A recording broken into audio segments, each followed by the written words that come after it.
কল্পনা করুন আপনি মাঝ সমুদ্রে একটা বিশাল জাহাজে আছেন। চারিদিকে কালো অন্ধকার আর কানের কাছে বাতাসের পৈশাচিক গর্জন।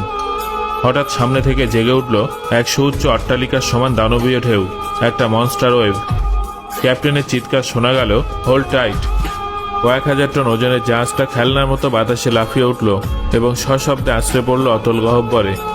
তবে পরের দিন সকালে দেখা গেল সেই জাহাজটা বুক ফুলিয়ে সমুদ্রে ভাসছে। আজ তো একটা তেলের ট্যাঙ্কারকে দুটুকরো করে দেয়া এই মনস্টার ওয়েভ কেন বড় জাহাজকে সহজে ডুবিয়ে দিতে পারে না? এর পেছনে কি কোনো বিজ্ঞান আছে, নাকি রয়েছে সমুদ্রের কোনো কারসাজি?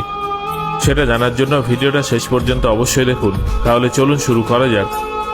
সমুদ্র দেখতে শান্ত মনে হলেও তার নিচে লুকিয়ে আছে এমন এক রাক্ষস যা কয়েক বছর অন্তর জেগে ওঠে, যাকে বলা হয় রোগ ওয়েভ বা মনস্টার ওয়েভ। এটা কোনো সাধারণ ঢেউ নয়, বরং সমুদ্রের এক ধরনের বিদ্রোহ। বিজ্ঞানীরা বলেন এই ঢেউ কয়েকশো টন জল সঙ্গে নিয়ে ওঠে, যা যে কোনো জাহাজকে দুই ভাগে ভাগ করে দিতে পারে। ভয়ঙ্কর, তাই না? 1995 সালে উত্তর সাগরে ড্রপনার প্ল্যাটফর্ম নামের একটা অয়েল রিগে হঠাৎ করে এমনই একটা বড় ঢেউ আসতে পড়েছিল, যার উচ্চতা ছিল 25.6 মিটার, যেখানে চারপাশের অন্যান্য ঢেউ ছিল মাত্র 5 থেকে 6 মিটার উঁচু। এখন প্রশ্ন হলো, এই ঢেউগুলো তৈরি হয় কিভাবে? আসলে যখন বাতাস, সমুদ্রের স্রোত এবং উপরিভাগের চাপ একই সময়ে এক চরম বিশৃঙ্খলা তৈরি করে, তখন সেই শক্তি এক জায়গায় জমা হয়ে বিশাল দানবের রূপ নেয়। মনস্টার ওয়েভ কোনো জাদু নয়, এটা প্রকৃতির সবথেকে অনিশ্চিত গণিত।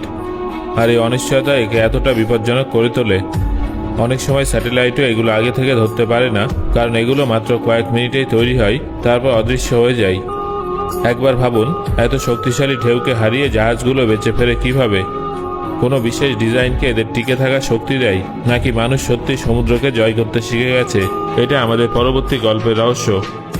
বলা হয় সমুদ্র কারো বন্ধু নয়, কিন্তু মানুষ তাকে পড়তে শিখে গেছে। যখন মনস্টার ওয়েভ ওঠে তখন তারা ঝড়ের মতো চিৎকার করে আসে না, তারা আসে নিঃশব্দে, কিন্তু তাদের আঘাত হয় মারাত্মক। তবু আধুনিক জাহাজগুলো এই ঢেউয়ের সামনে টিকে থাকে।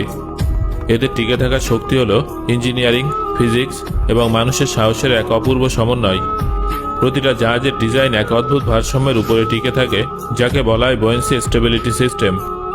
যখন একটা মনস্টার ওয়েভ সামনে আসে তখন জাহাজের ভি আকৃতির সম্মুখ ভাগটা ঢেউটাকে কাটে, সরাসরি ধাক্কা খায় না, যার ফলে ঢেউয়ের শক্তি ছড়িয়ে যায় এবং জাহাজের মেন বডিতে সরাসরি ধাক্কা লাগে না। দ্বিতীয় রহস্যটা হলো জাহাজের নমনীয়তা বা ফ্লেক্সিবিলিটি। আসলে জাহাজগুলো সামান্য নমনীয় করে বানানো হয়, যাতে সেগুলো ঢেউয়ের সঙ্গে তাল মিলিয়ে সামান্য বাঁকতে পারে এবং ধাক্কা সহ্য করতে পারে। যখন 100 ফুট উঁচু ঢেউ জাহাজের দিকে এগিয়ে আসে তখন ক্যাপ্টেন বুঝে যান যে পালানোর কোনো পথ নেই।